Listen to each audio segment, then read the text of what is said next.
and it's lovely to be back with you. And it's the second week of Lent, this period of waiting for Easter, for death to be turned into life. And I've got to say, the waiting feels a bit heavy this year. Our world is filled with so much war and violence. Afghanistan, Yemen, Syria, Palestine, of course the Ukraine, which is dominating the news so much, and so many places that don't get the same spotlight. And in our own country, violence against women is still a significant problem. International Women's Day was yesterday, and it celebrates women and also reminds us of how far we still have to go. And the effects of climate change, they don't feel so far off. Just before I joined you this morning, I was on the phone to a friend of mine in Lismore, and there the effects of climate change are very, very real. And while COVID may not always be on top of the news cycles, it's by no means left us despite our wishes. And so we come this Lent longing for the darkest places in our world, our country, our cities, and our own hearts to be transformed, to see light. And for some of us, we feel it this Lent more than many previous ones. Which is why Luke's story of the Transfiguration stuck out at me, as did parts of the Philippians and the Psalms. And so Luke's story is the one I'll be focusing on today.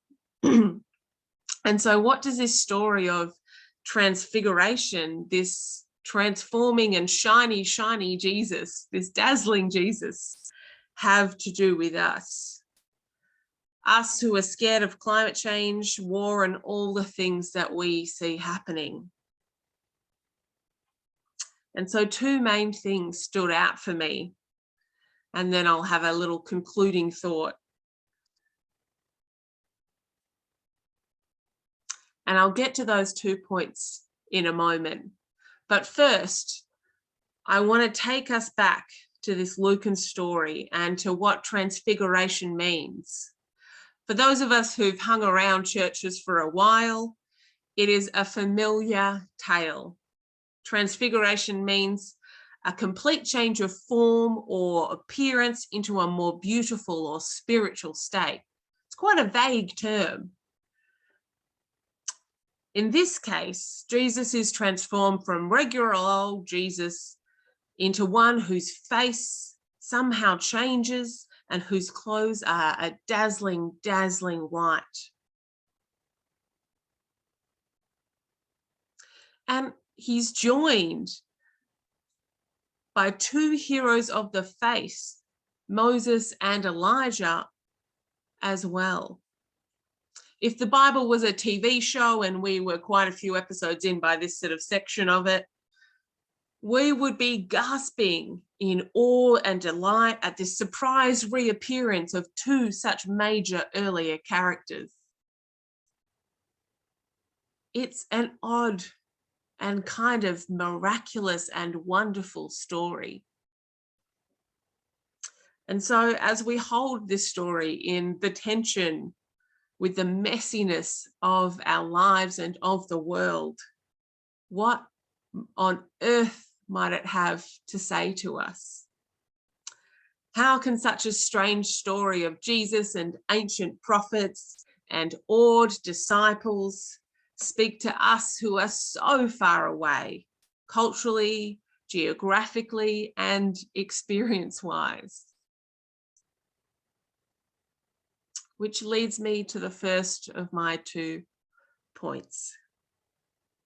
The two things that stood out to me as I wrestled with this strange text in preparation for speaking with you today. And the first point is, or the first thing that stood out is God's glory. Yes, Tish, you might be thinking, of course God is filled with glory. Think of the songs and the Bible verses. Glory to God in the highest. If anyone has glory, Tish, it's God. This is not a brilliant point. And you are right.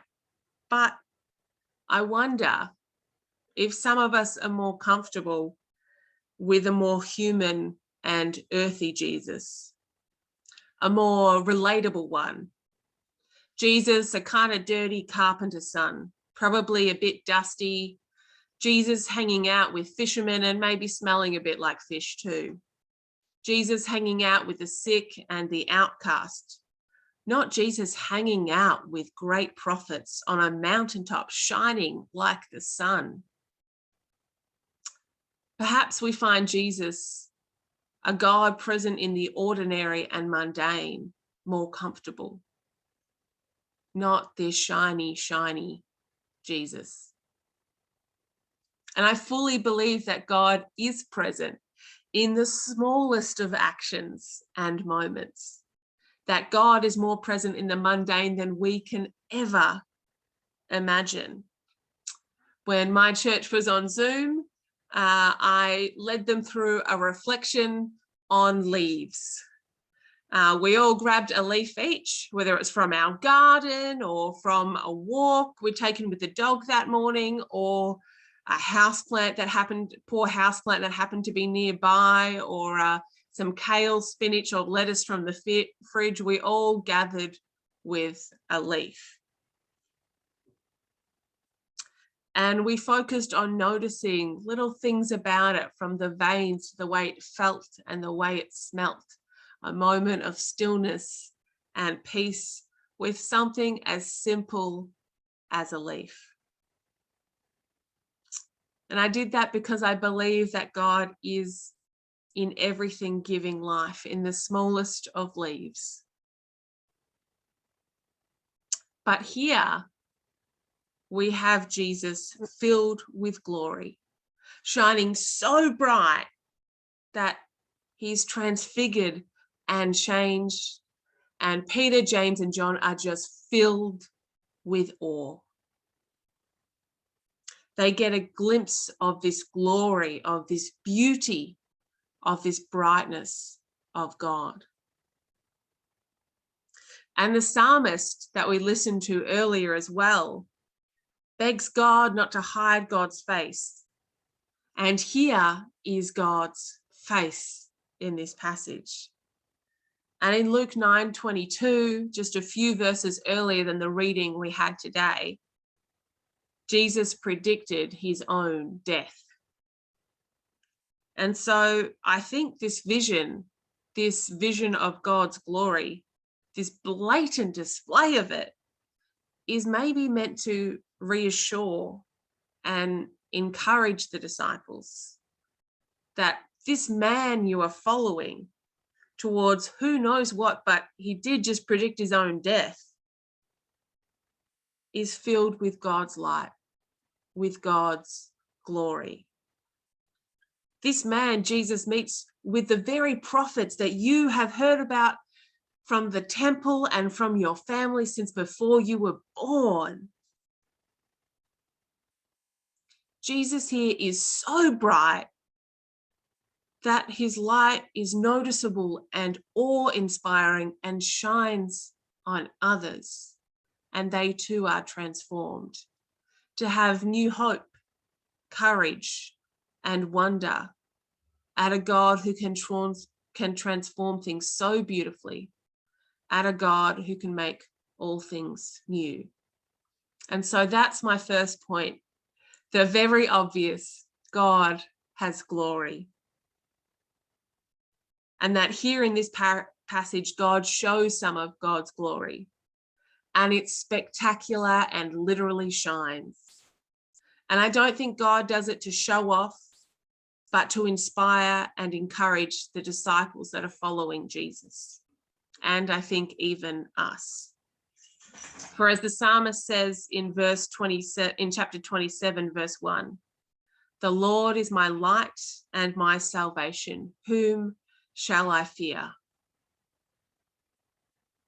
Or at the end of the psalmist finished with, wait for the Lord, be strong, and let your heart take courage. And here in this Luke story, God does not turn God's face away, and God gives courage and light and hope to Peter, James, and John.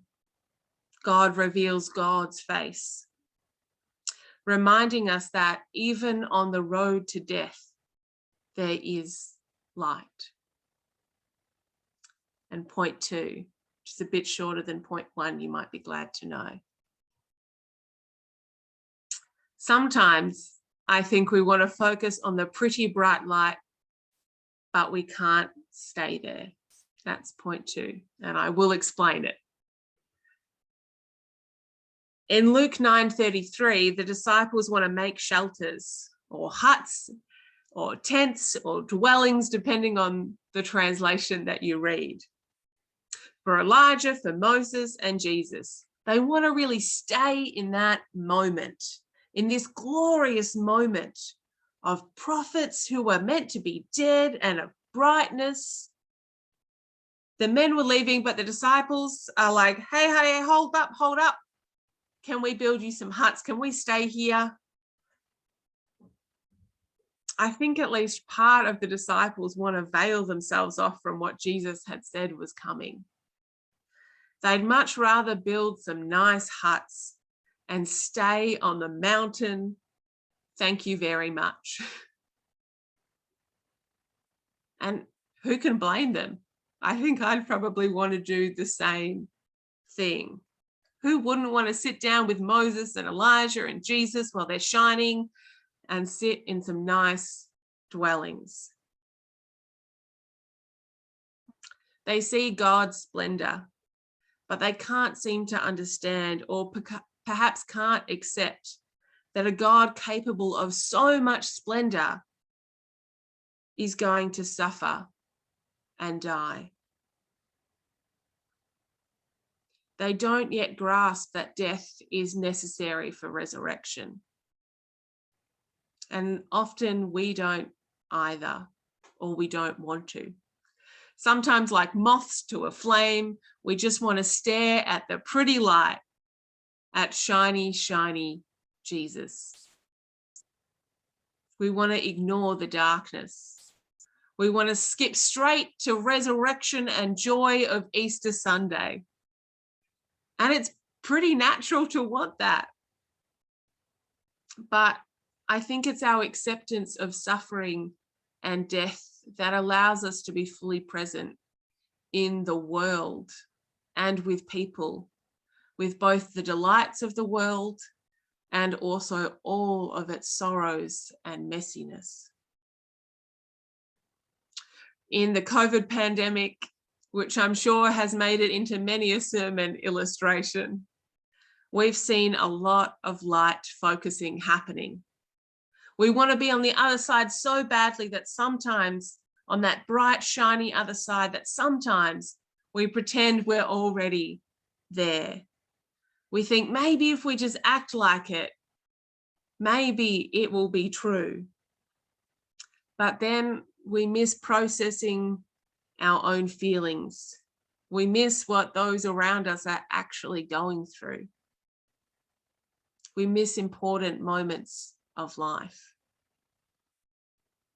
And so that's point 2, that while we might want to stay in the shiny, shiny moment, we need to come down from the mountain into the valleys and through them, reflecting the light that we've seen. So to conclude it and sort of bring it all together, if I can, I think that perhaps the best way forward for us is to hold that vision of God, of Jesus filled with glory. And our visions might not look the same. They might be that vision, or it might be those glorious moments with loved ones, family, friends, pets, all sorts of beautiful God glory moments.